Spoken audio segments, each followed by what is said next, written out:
The Epstein case, justice denied or power protected. In a world that claims to uphold justice, the case of Jeffrey Epstein remains one of the most haunting examples of how wealth, power, and influence can override even the most grotesque of crimes. Jeffrey Epstein, a convicted sex offender and alleged sex trafficker of minors, was mysteriously found dead in his jail cell in August 2019 while awaiting trial. Officially declared a suicide, the circumstances surrounding his death ignited a firestorm of speculation. Broken cameras, sleeping guards, and a prison cell that conveniently failed to prevent the most watched prisoner in America from ending his life. It all reads more like a poorly written conspiracy thriller than the real-life operations of the world's most powerful democracy. But here's the problem. It was real, and it's not over. Or at least, it shouldn't be.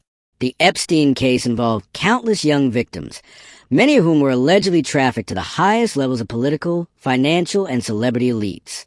Names whispered in sealed court documents included billionaires, royal family members, tech moguls, Hollywood actors, and yes, former U.S. President. Bill Clinton and President Donald Trump were known to have ties to Epstein, with photos, flight logs, and witness accounts placing them within his orbit. And yet, when the time came to fully expose the extent of this web of abuse and corruption, the system blinked. Then it shut down. No trial, no public hearings, no full disclosure of the Black Book. Instead, silence, sealed documents, and the distraction machine of media spinning the next headline. Why?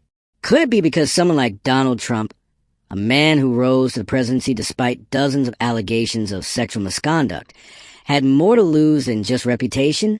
During his presidency, Bill Barr, his attorney general, oversaw the Justice Department's response to the Epstein case. Is it just coincidence that the case stalled? That Ghislaine Maxwell, Epstein's known accomplice, was quietly tried behind closed doors with no major names exposed and no meaningful fallout? It seems the United States isn't as immune to elite corruption as it claims. The Epstein case is not just about one man. It's about an entire system that is designed to protect the few at the expense of the many.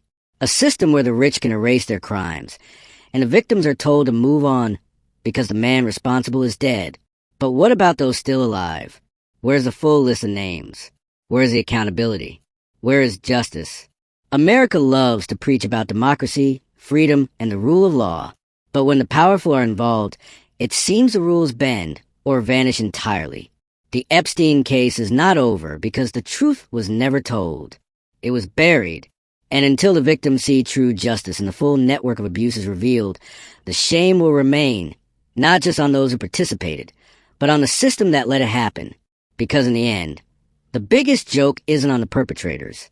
It's on all of U.S. who believe the system would actually do something about it.